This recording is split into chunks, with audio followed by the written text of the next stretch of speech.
Now to an IVF lawsuit from a couple who say their fertility clinic mistakenly implanted an embryo that tested positive for a deadly stomach cancer gene. Kana Whitworth is in Los Angeles with that story for us. Good morning, Kana. Robin, good morning. So Jason and Melissa Diaz tell me it's like living in the twilight zone. They say not only did this company implant an embryo with a gene that would solidify their son's painful future, but that the company tried to cover up its mistake.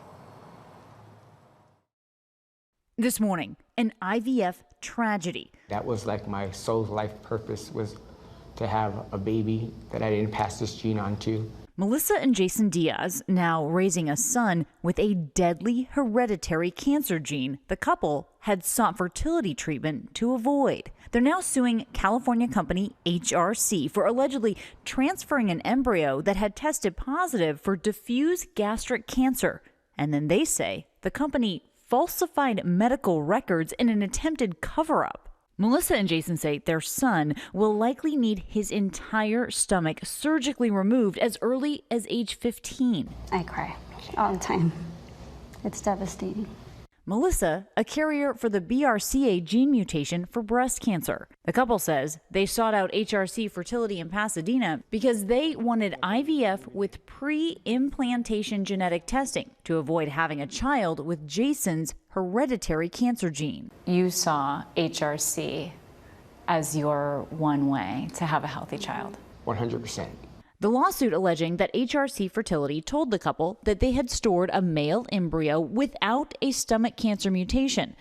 But after the birth of their son, Melissa discovered he did have the gene, and so did the remainder of her embryos. She had an earlier embryo implanted, a boy who didn't have either parent's genetic mutations for the two cancers, but resulted in miscarriage. I never would have thought that we would be in this situation, and I never would have thought that, my son would have this gene now. HRC telling ABC News the patients associated with the case sought genetic testing and genetic counseling outside of HRC Fertility and with an outside party. They wished to have a male embryo transferred, which we carried out according to the family's explicit wishes and in accordance with the highest level of care.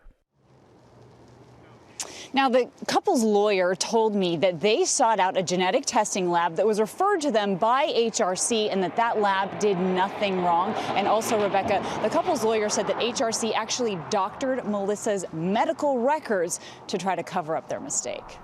So upsetting, and what a nightmare for families pursuing IVF. Kana Whitworth, thanks for bringing us that story. Well, hey there, GMA fans. Robin Roberts here. Thanks for checking out our YouTube channel. Lots of great stuff here. So go on, click the subscribe button right over here to get more of awesome videos and content from GMA every day, anytime. We thank you for watching, and we'll see you in the morning on GMA.